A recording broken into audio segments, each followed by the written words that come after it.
आषाढी वारीच्या पार्श्वभूमीवर संत ज्ञानेश्वर महाराज पालखी मार्गावर भाविकांच्या स्वागतासाठी आकर्षक आणि भव्य स्वागत कमानी उभारल्या गेल्या। ग्रामविकास मंत्री जयकुमार गोरे यांच्या संकल्पनेतून उभारलेल्या या कमानी आहेत। सोलापूर जिल्ह्यात 19 जुलैला संत ज्ञानेश्वर महाराज पालखी सोहळा प्रवेश करणार आहे। त्यांच्या स्वागतासाठी स्वागत कमानी उभारण्यात आल्या आहेत।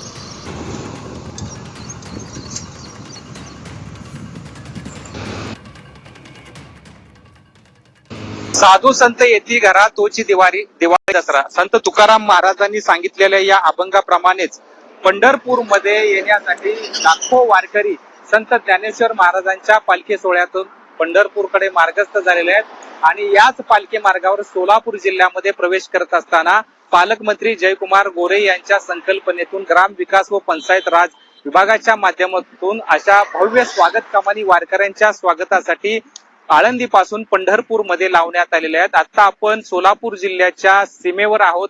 याच ठिकाणी संत ज्ञानेश्वर महाराज पालखी सोहळ्याचं आणि त्यांच्या सोबत आलेल्या वारकऱ्यांचं स्वागत जिल्हा प्रशासनाच्या वतीने केलं जातं। आपण बघतोय सुंदर अशी कमानी या ठिकाणी उभी केलेली आहे। स्वागत कमानी पंढरपूर पर्यंत उभा केलेल्या आहेत। आता 19 जुलै रोजी या पालखी सोहळ्याचं सोलापूर जिल्ह्यामध्ये याच ठिकाणी प्रवेश होणार आहे आणि आता या सगळ्यांनाच या पालखी सोहळ्याच्या स्वागताची उत्सुकता लागलेली आहे। कॅमेरा पर्सन राजू मिसाळसह सचिन कसबे, धर्मपुरी, सोलापूर।